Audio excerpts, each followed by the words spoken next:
Alors je vous propose, à vous et aux participantes, un petit peu le plan suivant. Nous allons d'abord parler des circonstances de l'écriture. Simone de Beauvoir qui voulait écrire un livre déjà sur sa propre expérience, une autobiographie, et qui, lorsqu'elle l'a confié à Jean-Paul Sartre, celui-ci lui a dit « Mais vous devriez d'abord regarder si le fait d'être une femme n'a pas modifié en quelque sorte ou n'est pas intervenu dans votre expérience. » Et ça a été la naissance du deuxième sexe, mais je pense que vous allez nous en parler plus à fond. Ensuite, l'écriture du livre, les difficultés que Beauvoir a pu rencontrer, comment elle s'est comportée, ce qu'elle a fait, son travail à la Bibliothèque nationale. Ensuite, nous parlerons de la réception en France du deuxième sexe, au moment de l'apparition, et il y a fort à dire. Puis, peut-être dans les années 70, après, quand le féminisme est revenu sur le devant de la scène. Et puis, en fait, la réception aux États-Unis, d'abord au début des années 50, et enfin, maintenant, avec la nouvelle traduction. Voilà. Ce que je peux dire, moi, avant qu'on commence, c'est que dans les années 60, j'ai eu la chance de rencontrer Simone de Beauvoir. Le deuxième sexe était complètement oublié à ce moment-là, 64-65. Et Simone de Beauvoir était surtout estimée pour son travail d'autobiographie, et c'était ça. Et les choses ont changé en 1970. Voilà, j'ai assez parlé. Je passe la parole aux intervenants. Donc, les circonstances de l'écriture du deuxième sexe. Je pense que Sylvie Chaperon va nous répondre là-dessus. Oui, c'est vrai que dans ses mémoires, comme vous l'avez rappelé, Simone de Beauvoir donne souvent le premier rôle à Sartre, y compris pour ses choix personnels. Bon, c'est une écriture de mémorialiste, hein, elle pose pour la postérité, elle et le couple qu'elle forme avec Sartre. Donc effectivement, elle dit que c'est lors d'une discussion avec Sartre, quand elle commençait à réfléchir à un travail autobiographique, tout de même, vous êtes femme, ça a dû compter pour vous, il faudrait déjà commencer par là. Voilà.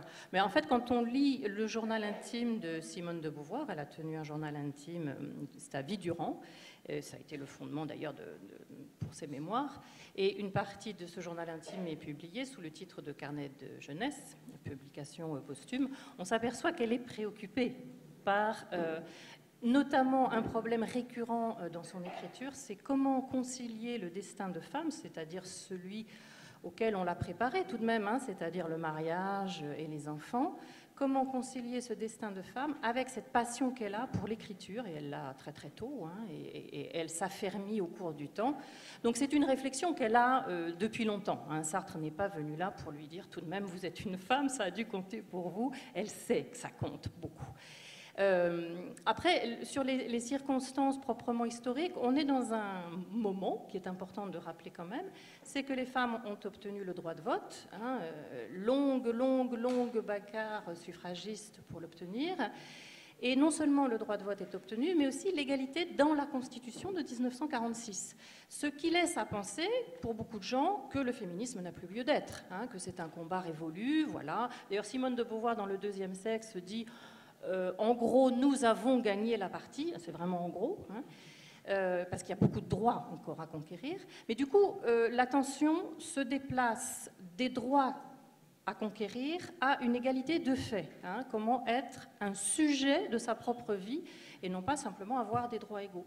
Donc je dirais que c'est peut-être ça aussi la circonstance qui a poussé Simone de Beauvoir à réfléchir, parce qu'on est dans un moment de réinvention. Hein, bon, bah, elle le dit, hein, la querelle du féminisme est close, et pourtant nous en parlons encore, parlons-en. Hein, donc voilà, elle est dans un moment où il faut refonder le féminisme. Alors, elle n'est pas dans l'affiliation féministe, puisqu'elle-même n'a jamais été engagée, ni de près ni de loin, dans les groupes qui pouvaient exister à son époque, qui étaient les groupes de la première vague féministe. Puisque vous avez la parole, je vais vous proposer de la conserver. Je crois que vous pouvez nous parler de l'écriture du deuxième sexe et des difficultés que ça a pu poser. Comment a procédé Simone de Beauvoir pour écrire ce livre ? Bon, elle a procédé par étapes, puisqu'au départ, le projet était assez modeste. Hein. Il s'agissait de faire peut-être un article ou deux dans les temps modernes. Puis petit à petit, c'est devenu un travail gigantesque. Elle s'est pris au jeu, en quelque sorte, de la recherche. Et elle le dit, hein, c'est une littérature, c'est un continent qu'elle découvre, notamment à travers les lectures qu'elle fait à la Bibliothèque nationale, où elle va très régulièrement depuis qu'elle prépare l'agrégation, donc elle connaît parfaitement cette bibliothèque. Et elle va découvrir toute la littérature, bien sûr, féministe, mais aussi la littérature du marxisme, aussi la littérature de la psychanalyse hein, sur les femmes, la littérature sexologique. Hein. Elle est d'ailleurs une des premières à vraiment s'intéresser à ces savoirs nouveaux et à les raccrocher à la question de l'égalité des sexes et à la question du féminisme. Donc elle avance en pionnière sur des terrains un petit peu nouveaux que sont tous ces savoirs de la sexologie, de la psychanalyse, bon, et puis bien sûr la littérature qui est son domaine, la philosophie qui est son domaine. Donc elle traverse, et c'est complètement transdisciplinaire le deuxième sexe. Et en fait ça annonce un petit peu ce qu'on appellera par la suite les études féministes. Hein. Il y a souvent l'archéologie presque des études féministes. Elle s'intéresse à l'histoire bien sûr, à l'anthropologie, elle lit les structures élémentaires de la parenté avant même que ce soit publié. Donc elle a vraiment un regard extrêmement transdisciplinaire, et ce qui va faire le fil rouge, ce qui va donner quand même une cohérence à ce travail complètement kaléidoscopique, hein, c'est l'existentialisme. Elle regarde tout au prisme de l'existentialisme, et donc ça donne une cohésion à cet ensemble très très vaste. Très bien. Ce qui me frappe, moi aussi, c'est qu'elle a écrit très vite, finalement, le deuxième sexe, puisque 2 ans et demi, dit-elle, à peu près. Pour cette... vous m'entendez pas? Non, parce que tu gigotes. Ah. Alors, je disais, ce qui me frappe beaucoup, c'est qu'elle a écrit très vite le deuxième sexe, cette somme énorme, en 2 ans et demi à peu près, donc recherche et travaux divers compris, et écriture. C'est quand même un gros travail. Oui, puisqu'elle commence effectivement vers 1946 à y réfléchir, hein, commencer à se documenter. Après, il y a le voyage aux États-Unis, il y a l'écriture de l'Amérique au jour le jour, qui lui prend quand même du temps, puis ensuite elle revient effectivement à ce qu'elle appelle dans la correspondance avec Nelson Algren, mon livre sur les femmes. Hein. Donc oui, elle écrit presque au fur et à mesure de ses découvertes et de ses lectures. Et d'ailleurs, les personnes qui ont travaillé sur le manuscrit s'aperçoivent qu'il y a finalement assez peu de ratures. Il y a des déplacements, il y a des changements de plan, mais finalement assez peu de déchets, assez peu de ratures. C'est vraiment fait assez rapidement au fil de ces lectures et de ces découvertes livresques. Avant de poursuivre, nous allons demander donc à Sabine de nous lire un extrait de La force des choses, comme je vous ai dit, où Simone de Beauvoir, 15 ans après l'apparition du deuxième sexe, revient sur les circonstances de son travail.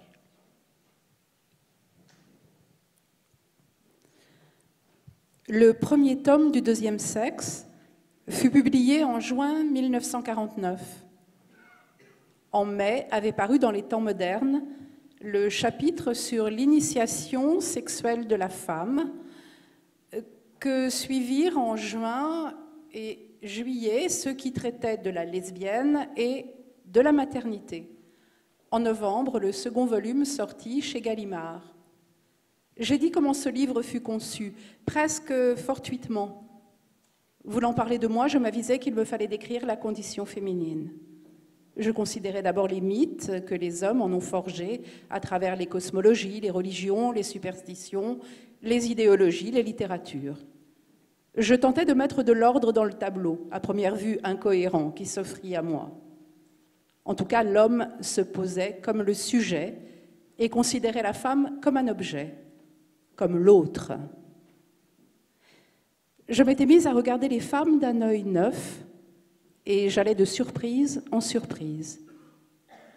C'est étrange et c'est stimulant de découvrir soudain, à 40 ans, un aspect du monde qui crève les yeux et qu'on ne voyait pas.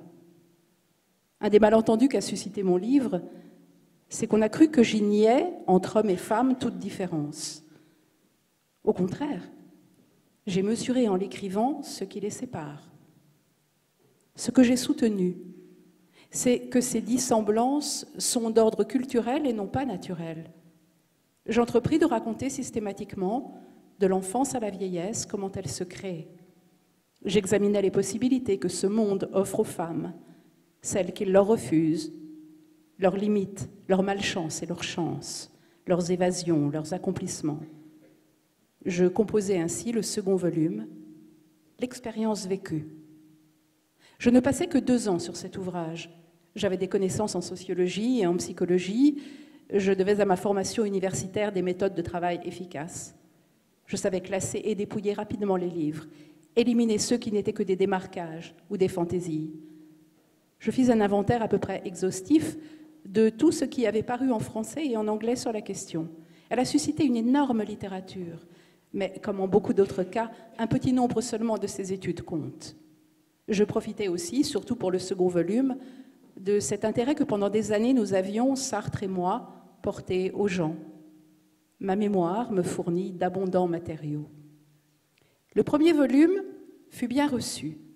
On en vendit 22 000 exemplaires dans la première semaine.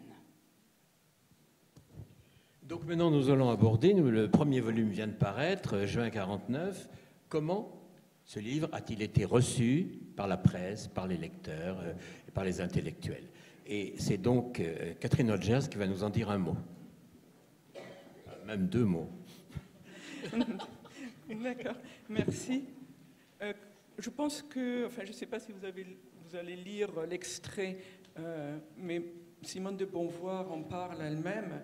Elle dit que le livre s'est très très bien vendu, qu'il s'est vendu en fait comme des petits pains, mais il ne s'est pas vendu à mon avis pour les bonnes raisons, c'est-à-dire qu'il s'est vendu comme succès de scandale, il a connu un succès de scandale, il y a beaucoup de gens qui le lisaient parce que, surtout dans le deuxième volume, elle parlait de choses dont on ne parlait pas à l'époque. Elle parlait en particulier de la sexualité féminine, elle parlait des règles, elle parlait de la maternité dans des termes pas toujours flatteurs. Ça, on peut revenir dessus, j'espère qu'on pourra revenir dessus. Mais il y a beaucoup de gens qui l'ont lu pour les mauvaises raisons, et dans la presse, elle a d'ailleurs souffert énormément de certains commentaires comme de Mauriac ou de Rousseau, qui ont été franchement injurieux envers elle. Une des façons de la rabaisser, c'était de parler de la femme et non pas seulement de parler de l'œuvre. Donc Simone de Beauvoir, comme beaucoup d'autres femmes, a souffert de ceci, c'est-à-dire que constamment on confond la femme et l'œuvre. Et d'ailleurs, c'est quelque chose que j'ai trouvé même auprès des féministes que j'ai interviewées, beaucoup plus récemment, et la plupart d'entre elles m'ont dit que dans le cas de Simone de Beauvoir, c'était impossible de distinguer entre les deux, parce que c'était pas seulement l'œuvre qu'on lisait, mais comme elle s'était investie beaucoup, surtout à partir des années 70, que c'était un personnage connu, donc on réagissait autant à la personne qu'aux mots qu'elle avait écrits. Et bien sûr, c'est très rare que Simone de Beauvoir soit envisagée toute seule. En général, c'est le couple Simone de Beauvoir-Sartre. Et les gens réagissent aussi à ce qu'ils ont appris sur le couple, comment ce couple peut former pour certains un modèle et pour d'autres un repoussoir. Alors, vous avez dit que dans les années 60, on ne parlait pas vraiment, enfin que le deuxième sexe n'était pas lu, était un petit peu dans l'oubli. Quand j'ai interviewé les féministes, là encore, je me suis rendu compte, et il y en a plusieurs qui me l'ont dit, qu'en fait c'était un livre peut-être dont on ne parlait pas dans la presse, mais qui était lu de façon isolée. Et quand j'ai parlé à ces femmes, il y en a beaucoup qui m'ont dit ça a été une sorte de bouée de sauvetage. Il y a par exemple Elisabeth Badinter qui a dit femme, vous lui devez tant et non pas tout, comme le Nouvel Observateur a titré. Ils ont changé son titre au moment de sa mort. Et elle m'a dit, quand j'ai lu Gisèle Halimi, c'était la même chose.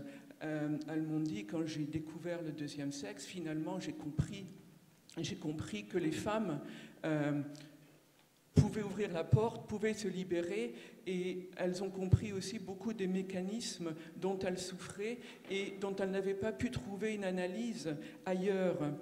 Et Michel Ledeuf, qui est une philosophe, enfin, je ne sais pas si vous connaissez son œuvre, mais elle a beaucoup écrit sur Simone de Beauvoir et le deuxième sexe en particulier. Elle parle du deuxième sexe comme étant le mouvement d'avant le mouvement. C'est-à-dire que les femmes qui sont isolées pendant les années 50 et 60, parce qu'il n'y a pas vraiment le mouvement de la libération de la femme n'existe pas encore, il y a pas, les femmes sont seules, pour ainsi dire, dans leur foyer avec leurs problèmes dont elles font l'expérience elles-mêmes. Elles trouvent des grilles d'interprétation de leurs problèmes dans le deuxième sexe. Et c'est pour ça, c'est un moyen pour les femmes, en fait, de se penser ensemble, de se rassembler sans mouvement.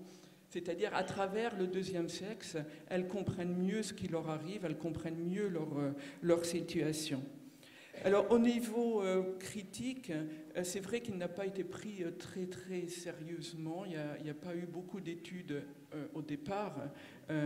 On peut citer quand même Suzanne Lillard avec le malentendu du deuxième sexe, qui en fait une critique sophistiquée, je dirais, et où elle propose son propre concept elle-même de bisexualité.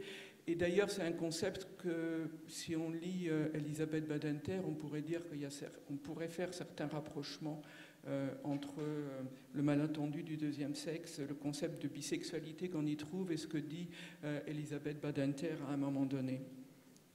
Je ne sais pas si vous voulez que je continue avec le... Alors, j'ai évidemment posé la question, parce que les personnes que j'ai rencontrées ont souvent pris part aux réunions du MLF, et la plupart m'ont dit non, dans les années 70, on ne faisait pas vraiment référence au deuxième sexe.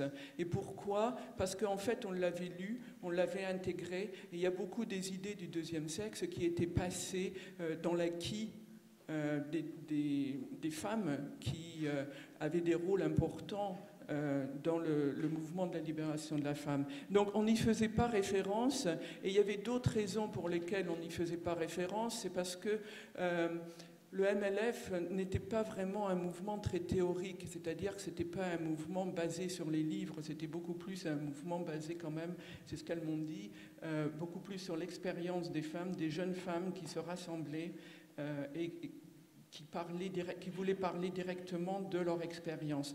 Alors, il y en a par contre qui ont dit, avec le deuxième sexe, on avait des structures théoriques.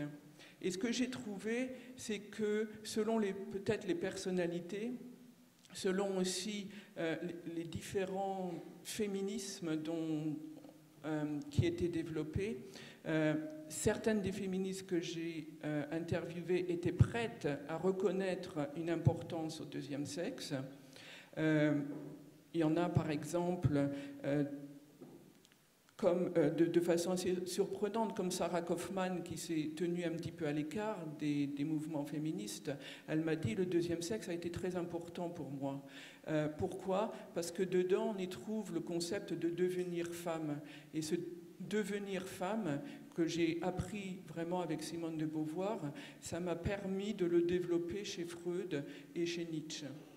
Donc, on voit que quand même, le deuxième sexe peut avoir donné des bases théoriques importantes. Mais il y a beaucoup, par exemple, Christine Delphi, moi je pensais qu'elle allait reconnaître l'importance du deuxième sexe. Quand je l'ai interviewée, elle m'a dit oui, je l'ai lu une fois, je n'ai pas éprouvé le besoin d'y revenir, parce qu'elle était en fait assez critique vis-à-vis des idées du deuxième sexe. Ça m'avait un petit peu surprise à l'époque, parce que je pensais que, Nouvelle Question féministe s'inscrivait plus dans la tradition quand même du féminisme culturaliste du deuxième sexe. Et elle m'a dit non, parce qu'il n'y a pas assez d'exigences théoriques dans le deuxième sexe. C'est un livre qui est assez éclectique, qui pioche un petit peu dans la psychanalyse, qui pioche dans un certain naturisme quand même, qui regarde du côté de l'histoire et qui n'est pas assez exigeant, c'est-à-dire qui n'utilise pas une seule théorie. Et c'est la raison pour laquelle elle-même n'aurait pas l'idée, dans les années 90, de faire référence au deuxième siècle. Il était dépassé pour elle. Il y en a d'autres, par contre, qui s'en sont réclamés énormément, comme Elisabeth Badinter, qui s'est présentée vraiment comme la fille spirituelle Donc, ce que j'ai vu, c'est qu'il y a des féministes qui étaient prêtes à reconnaître l'importance du deuxième sexe, comme Gisèle Halimi. Il y en a qui m'ont dit, comme Xavier Gauthier, je crois qu'elle est là, je ne sais pas si elle est là dans la salle, qui a commencé à me dire, oui, il a été très important pour moi, et après, pour vraiment tourner le dos complètement au deuxième sexe. Julia Kristeva, qu'on vient d'entendre, était beaucoup plus critique. Au début des années, enfin dans les années 90, était beaucoup plus critique vis-à-vis de Simone de Beauvoir qu'elle ne l'est devenue maintenant. Donc c'est intéressant de voir l'évolution des personnes par rapport à cette lecture. Et c'est un travail qui m'a intéressé énormément. Je ne m'étais pas rendu compte de l'intensité des rivalités qu'il y a dans les féminismes en France, parce que bien que je sois française, j'ai passé plus de temps en Grande-Bretagne qu'en France. Il y a des personnes aussi, si vous regardez mon livre que j'ai interviewé, qui ont refusé après que je publie l'entretien parce qu'elle s'était montrée trop négative. Enfin, elle pensait qu'elle donnait une image d'elle-même trop négative. Et là, je pense à Hélène Sixous,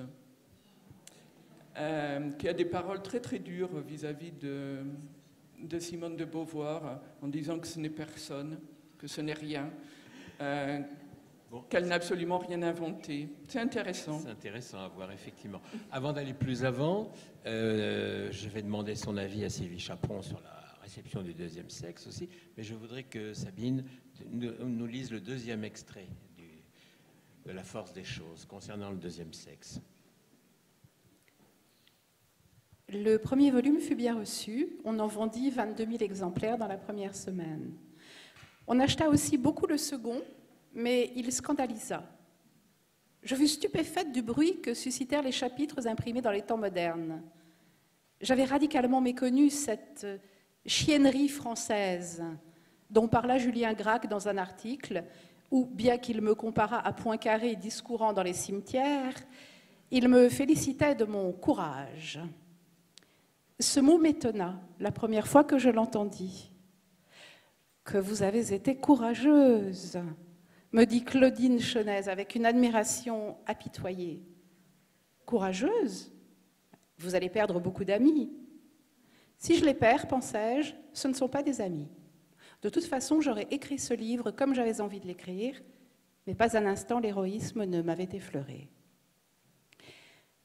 Jean Guiton écrivit avec beaucoup de compassion chrétienne qu'il avait été péniblement affecté par le deuxième sexe parce qu'on y déchiffrait en filigrane « ma triste vie ». Armand Hogg se surpassa. Humiliée d'être femme, douloureusement consciente d'être enfermée par les regards des hommes dans sa condition, elle refuse à la fois ce regard et cette condition. Ce thème de l'humiliation a été repris par un nombre considérable de commentateurs, si naïvement imbus de leur supériorité virile qu'ils ne pouvaient imaginer qu'elle ne m'ait jamais pesé. L'homme que je plaçais au-dessus de tous les autres ne me jugeait pas inférieur à eux. J'avais beaucoup d'amis masculins dont le regard, loin de m'enfermer dans des limites, me reconnaissait comme être humain à part entière. Ces chances m'avaient défendu contre tout dépit et toute rancœur. On a vu que ni mon enfance ni ma jeunesse ne m'en avaient non plus infectée. Des lecteurs plus subtils ont considéré que j'étais misogyne et que, prétendant prendre le parti des femmes, je les exécutais. C'est faux. Je ne les exalte pas et j'ai décrit les défauts qu'engendrent leurs conditions, mais j'ai montré aussi leurs qualités et leurs mérites. J'ai donné à trop de femmes trop d'affection et d'estime pour les trahir en me considérant comme un mâle d'honneur. Je n'ai jamais été blessée non plus par leur regard. En fait, je n'ai été en butte au sarcasme qu'après le deuxième sexe. Avant, on me témoignait de l'indifférence ou de la bienveillance. Ensuite, c'est souvent en tant que femme qu'on m'a attaquée, parce qu'on pensait m'atteindre en un point vulnérable. Mais je savais fort bien que cette hargne visait en vérité mes positions morales et sociales. Non, loin de souffrir de ma féminité, j'ai plutôt cumulé à partir de 20 ans les avantages des deux sexes. Bien, après cette lecture très enrichissante, ça serait bien de reparler un peu de la réception du deuxième sexe, vue par vous, Sylvie Chaperon. Oui, mais c'est-à-dire que le deuxième sexe a bénéficié d'une réception critique qui est tout à fait exceptionnelle, hein, parce que les ouvrages sur les femmes écrits par des femmes, fussent-elles célèbres comme Simone de Beauvoir, en général, ça passe relativement inaperçu, hein, en tout cas des grands intellectuels de quelles que soient les époques. Là, les grands intellectuels se sont mobilisés pour ou contre Beauvoir, beaucoup contre, mais certains pour aussi, ce qui est tout à fait étonnant, hein, dans l'histoire de la réception critique des travaux féministes. Alors, ça tient bien sûr à la personnalité de Simone de Beauvoir, au fait qu'elle soit la compagne de Jean-Paul Sartre, qui est lui-même au fait de sa gloire. L'existentialisme, c'est absolument hégémonique, hein, à l'époque. Ça tient aussi à la violence de la guerre froide, hein. Nous sommes après 1947, c'est le moment où chaque intellectuel doit choisir son camp, et justement les temps modernes ont essayé, jusqu'à 1949 inclus, de ne pas choisir de camp, c'est-à-dire d'être critique à la fois vis-à-vis des goulags soviétiques et du racisme aux États-Unis, hein, donc d'être dans une neutralité entre les deux camps. Et Simone de Beauvoir fait les frais de ce double contexte-là, hein, la position hégémonique de Sartre et le contexte de la guerre froide. Mais ça tient aussi au sujet qu'elle aborde, puisque, comme elle le rappelle dans l'extrait que vous venez de lire, il y a pas mal d'éléments du deuxième sexe qui passent relativement inaperçus, qui sont bien perçus, notamment tout ce qu'elle dit sur la littérature, hein, la place des femmes dans la littérature, la représentation des femmes dans la littérature. Et c'est vraiment quand elle publie dans les temps modernes le chapitre « L'initiation sexuelle de la femme », le chapitre « La mère » et le chapitre « La lesbienne », qui sont des sujets éminemment tabous encore à l'époque, qu'il y a effectivement une levée de bouclier contre elle, alors initiée par François Mauriac, qui va lancer donc dans le Figaro littéraire, en déclarant que la littérature de Saint-Germain-des-Prés a atteint le seuil de l'abject, hein, qu'il est temps de réagir, qui va lancer une véritable croisade vertueuse, appelant tous les chrétiens de 20 ans à réagir, hein, contre cette décadence littéraire qu'incarne Saint-Germain-des-Prés, Sartre, Simone de Beauvoir, et puis il met dans un petit paquet commun Genet aussi, bon, etc. Et donc ça va entretenir, hein, ces chrétiens vont effectivement s'exprimer, et ça va entretenir une polémique, hein, avec pour ou contre, et les plus grands noms de l'époque s'expriment, ce qui est tout à fait exceptionnel. Même Camus, je crois. Alors Camus n'écrit pas, mais oralement, effectivement, on rapporte la scène, et elle le raconte dans ses mémoires, qu'il jette le livre à travers la pièce en disant que Beauvoir a sali la réputation du mal français. Effectivement. Donc elle touche un point sensible, mais il faut rappeler qu'à l'époque, il n'y a pas de combat pour la contraception. La contraception est interdite en France, hein, depuis 1920. Les néo-malthusiens qui s'étaient beaucoup battus ont disparu à cause de la loi de 1920, justement. Elle réclame l'avortement libre, hein, personne ne le réclame à l'époque, et elle affirme que l'homosexualité est un choix en situation, hein, qui vaut bien celui de l'hétérosexualité, et qui d'ailleurs est même un peu supérieur à l'hétérosexualité pour les femmes qui désirent conjuguer égalité et sexualité. Donc il y a des vrais sujets neufs, hein, que le féminisme de la première vague avait peu abordé et qui choquent. Et alors, cette première réception est effectivement une sorte de fusée, hein, qui lance le deuxième sexe, parce que c'est parce qu'il y a une très forte réception que une éditrice américaine se dit tiens, il y a peut-être quelque chose d'intéressant, et que ça commence à... Alors après, je voudrais quand même revenir sur cette idée que dans les années 60, le deuxième sexe n'est pas très connu. Je dirais qu'il est presque passé dans les mœurs, c'est-à-dire que les ennemis d'hier, qui sont donc les catholiques, mais aussi les communistes, hein, dans les années 60, change, hein, c'est-à-dire qu'elle devient une figure consensuelle. Bon, il y a eu les prix Goncourt, il y a eu Mémoire d'une jeune fille rangée qui a été un succès phénoménal. C'est devenu une figure consensuelle. C'est ça, hein. Je crois qu'effectivement, enfin moi j'ai l'impression que j'ai dans mes souvenirs, c'est que on n'a peut-être pas oublié le deuxième sexe, mais le statut de Simone de Beauvoir n'est pas celui d'une féministe à ce moment-là. C'est une romancière, c'est une mémorialiste. C'est le moment où elle publie Les Belles des images, des choses comme ça. C'est comme ça qu'elle est perçue, si j'ose dire, par ma génération, en fait. Oui, mais pas par toutes les femmes qui se battent pour les droits des femmes et qui reconnaissent en elle très vite une féministe. Alors, vous avez parlé de Suzanne Lillard, qui est assez critique, mais on pourrait quand même citer bien avant Françoise d'Aubonne, qui consacre tout un essai d'analyse du féminisme beauvoirien, donc dès 1951. Et tous les milieux, on va dire, un petit peu intellectuels, militants qui réfléchissent à comment faire avancer les droits des femmes, et notamment sur la contraception, ont recours à Simone de Beauvoir. Et la cite, elle est dans toutes les bibliographies, dans tous les travaux. Et à partir du milieu des années 60, il y a même un contre-feu contre Beauvoir, qui est initié notamment par Suzanne Lillard, mais aussi par Ménie Grégoire, par Geneviève Génary, qui refuse justement la critique très très forte que Simone de Beauvoir fait de la maternité et surtout de l'enfermement des femmes dans la maternité, et qui revendique un féministe plus différentialiste, ce que referont ensuite Hélène Cixous, Lucie Rigaraille, Antoine Elfouque dans les années 70. Donc elle est quand même le pivot à partir duquel les féministes se définissent en France. Alors après, effectivement, dans le MLF, il y a beaucoup d'autres références qui viennent notamment des États-Unis et qui noient un peu la centralité de Beauvoir dans ces débats-là, mais quand même. Ah ben, à propos des États-Unis, nous y voilà, Sheila, Constance. Qu'est-ce qu'on peut dire de la première réception et peut-être même de la première traduction du deuxième sexe en 1953 ? Voilà. Mais d'abord, le voyage que Simone de Beauvoir a fait en 1947 était très, très, très important. Et c'était révélatrice, c'était un voyage révélateur et très instructif.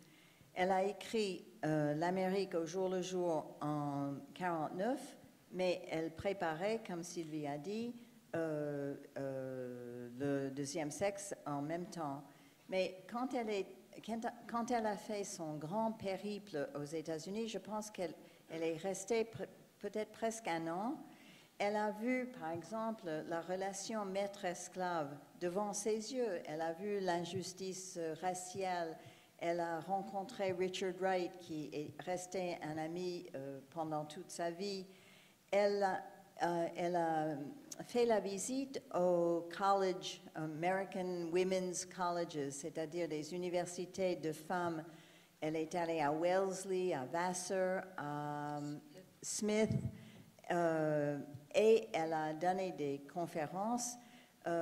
Et ce qu'elle a dit est tombé sur des oreilles très réceptives, parce que c'était quand même les étudiantes d'élite, des meilleures étudiantes qui influençaient plus tard l'œuvre de Simone de Beauvoir. Et nous avons même rencontré ces personnes qui l'ont entendu en 1947. C'était très émouvant, mais c'était des femmes après qui avaient de grandes responsabilités dans beaucoup de domaines. Donc, quand le livre a été traduit en 1953, il y avait déjà un peu de terrain fertile pour ce livre. Et la traduction a coïncidé avec les livres de Alfred Kinsey. Et son livre, Le comportement sexuel de l'homme et le deuxième sexe, ont fait l'aller-retour réciproque. Le livre de Kinsey est sorti aux États-Unis et a été traduit en français en 1948. Et le livre de Simone de Beauvoir est apparu en 1949 en France, et puis est venu aux États-Unis en 1953. Ensuite, il y avait le livre de Kinsey sur la femme. Et ces livres étaient considérés, commentés, critiqués dans la presse ensemble. Et ils ont, ils ont mis l'accent sur dans le livre de Simone de Beauvoir, ils ont mis l'accent sur tout ce qui était sexuel. Et et ils ont négligé volontairement l'ampleur philosophique et féministe du livre. Mais ça a eu un effet positif dans le sens que les gens l'ont acheté et l'ont lu. Alors, oui, c'était peut-être une façon négative, mais quand même, ça a répandu le livre de Simone de Beauvoir aux États-Unis. Et voilà, donc Constance va continuer. Oui, je voudrais juste avant qu'on continue, parce qu'il nous reste peu de temps, je vois le juge de paix au premier rang. Je voudrais que vous me disiez 2 mots des difficultés que vous avez pu rencontrer pendant cette traduction. Est-ce qu'on peut terminer juste une seconde sur la sortie aux États-Unis, parce que c'est franchement très intéressant. Ah oui, oui. Mais ça ne sera pas long. Je vais couper pratiquement complètement tout ce que j'avais noté. Mais c'est vrai qu'en 1950, quand Blanche Knopf est venue à Paris, c'est-à-dire c'était la femme du plus grand éditeur américain Knopf. Elle a acheté le livre tout de suite parce qu'elle a vu que ça a fait un tonnerre à Paris. Elle est retournée aux États-Unis. Elle a fait traduire par une zoologiste, comme vous avez dit, comme tu as dit, Gérard.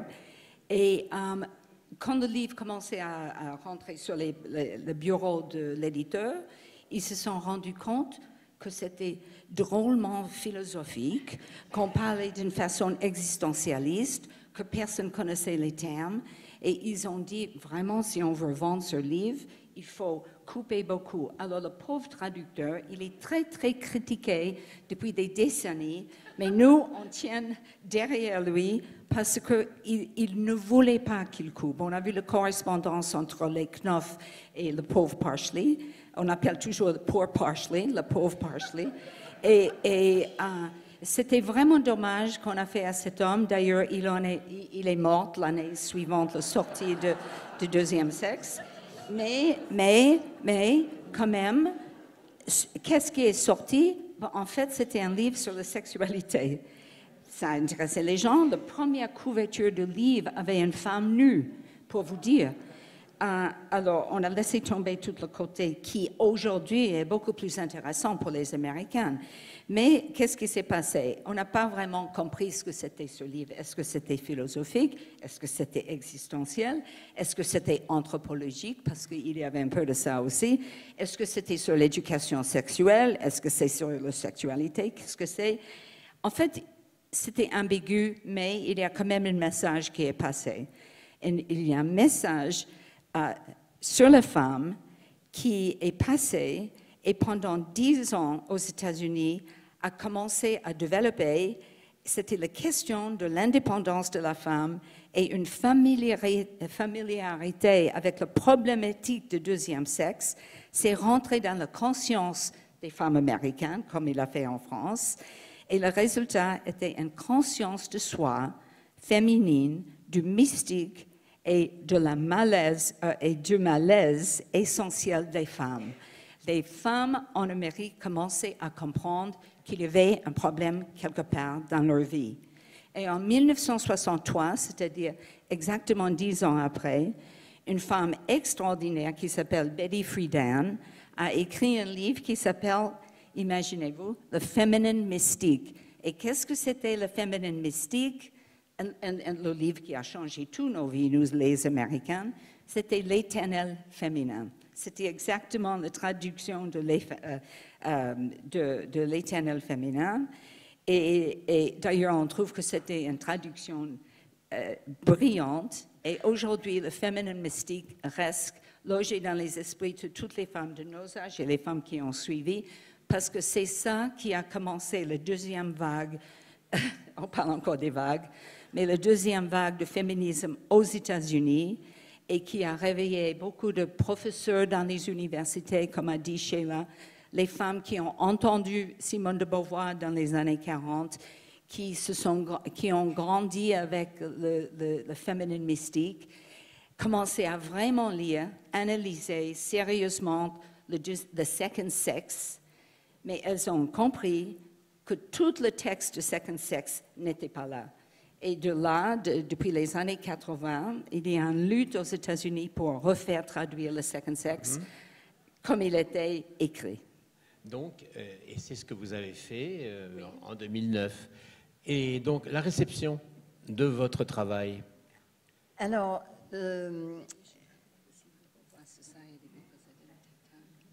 d'accord. Oui, le livre a été, enfin, notre traduction a été bien reçue, mais ce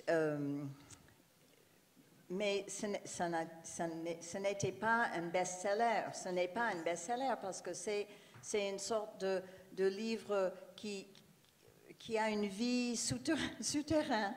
Et aujourd'hui, j'ai redemandé dernièrement aux amis professeurs aux États-Unis.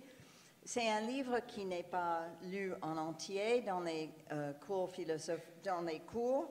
C'est même pas, ça fait même pas partie des cours en philo aux États-Unis, mais en women's studies, en études de genre, en traduction.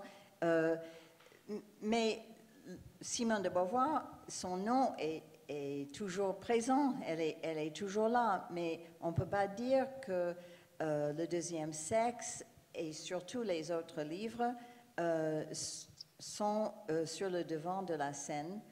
Je dirais aussi que les livres que j'ai regardés dernièrement, les traductions en anglais, sont pas très bonnes. J'adorerais refaire un autre livre de Simone de Beauvoir parce que les traductions sont très vieillottes et bon, mais c'est pas la question ici. Mais oui, de Simone de Beauvoir Society. Oui.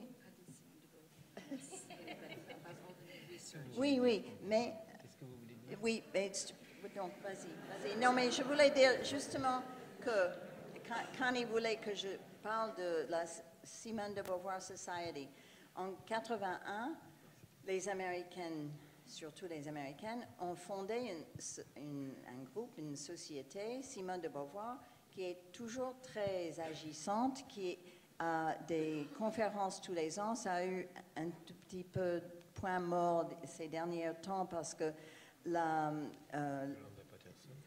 Yolanda Patterson est très vieille, mais maintenant, il y a une nouvelle présidente qui est Meryl Altman, qui est une professeure, une beauvoirienne aussi.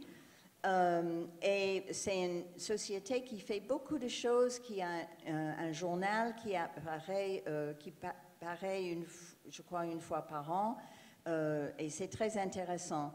Mais maintenant, Connie va parler de ce qui se passe. Juste une dernière chose sur l'Amérique, c'est que parce qu'on l'a traduit, on était invité dans 50, imaginez-vous, 50 universités américaines, des universités en Australie, dans tous les pays anglophones, on était invités pour parler de la nouvelle traduction. Et qu'est-ce qu'on a découvert? Il y a une renaissance, mais une véritable renaissance sur Simone de Beauvoir. Comme un tremplin, le deuxième sexe sert de développer énormément de sujets, les sujets sur le transgender, les sujets qu'on aurait... Simone de Beauvoir n'aurait jamais imaginé que son livre allait être utilisé pour les études que nous avons découvertes. Donc, Sheila dit que le livre n'est pas très lu aux États-Unis, mais il est quand même utilisé beaucoup. Très bien. Je crois que Catherine Legers, justement, voulait dire un mot de votre traduction, puisqu'elle enseigne en Grande-Bretagne, et donc elle travaille dessus. Je voulais juste faire part de mon expérience, parce que je fais partie d'un département de langue où on enseigne la traduction, et moi-même j'enseigne le deuxième sexe en traduction. Et deux commentaires très rapides. Premièrement, je voudrais commenter sur la difficulté du travail qu'ont dû connaître les deux traductrices, parce que Simone de Beauvoir écrit vraiment d'une façon très française, avec tout le côté philosophique, et ce qui passe très bien en français, ça passe nettement moins bien en anglais. Donc il y a vraiment une difficulté intrinsèque à la traduction du deuxième sexe. Et ce sur quoi je voudrais insister, c'est vraiment le renouvellement qu'a permis la traduction. Il y avait 15% de la traduction qui manquait. Maintenant, on a l'ensemble.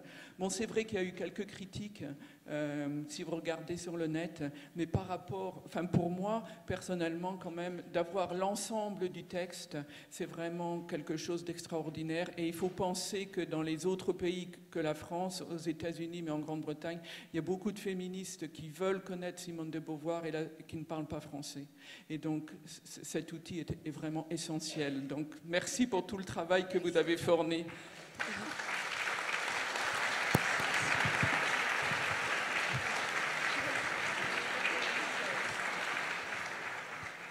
La droite ne pouvait que détester mon livre, que d'ailleurs Rome mit à l'index. J'espérais qu'il serait bien accueilli à l'extrême gauche. Nous étions au plus mal avec les communistes. Tout de même, mon essai devait tant au marxisme et lui faisait la part si belle que je m'attendais de leur part à quelque impartialité. Marie-Louise Baron, dans les Lettres françaises, se borna à déclarer que le deuxième sexe ferait bien rigoler les ouvrières de Billancourt. C'est estimer bien peu les ouvrières de Billancourt, répondait Colette Audry dans une revue des critiques qu'elle publia dans Combat. Action me consacra un article anonyme et inintelligible, agrémenté d'une photo qui représentait les étreintes d'une femme et d'un singe. Mes adversaires créèrent et entretinrent autour du deuxième sexe de nombreux malentendus. On m'attaqua surtout sur le chapitre de la maternité. Beaucoup d'hommes ont déclaré que je n'avais pas le droit de parler des femmes parce que je n'avais pas enfanté. Et eux, ils ne m'en opposaient pas moins des idées bien arrêtées. J'aurais refusé toute valeur au sentiment maternel et à l'amour. Non. J'ai demandé que la femme l'ait vécu en vérité et librement, alors que souvent ils lui servent d'alibi et qu'elle s'y aliène, au point que l'aliénation demeure le cœur s'étant tari. J'aurais prêché la licence sexuelle, mais je n'ai jamais conseillé à personne de coucher avec n'importe qui, n'importe quand. Ce que je pense, c'est que dans ce domaine, les choix, les consentements, les refus ne doivent pas obéir à des institutions, des conventions, des intérêts. Si les raisons ne sont pas du même ordre que l'acte qu'elles motivent, on aboutit à des mensonges, à des distorsions, à des mutilations. J'avais consacré un chapitre au problème de l'avortement. Sartre en avait parlé dans L'âge de raison, moi dans Le sang des autres. Des gens se précipitèrent au bureau des temps modernes en demandant des adresses à Madame Sorbet, la secrétaire. Le deuxième sexe eut des défenseurs, Francis Janson, Nadeau, Mounier. Il suscita des débats publics et des conférences, il me valut un considérable courrier. Mal lu, mal compris, il agitait les esprits. Tout compte fait, c'est peut-être de tous mes livres celui qui m'a apporté les plus solides satisfactions. Si on me demande comment je le juge aujourd'hui, je n'hésite pas à répondre « Je suis pour ».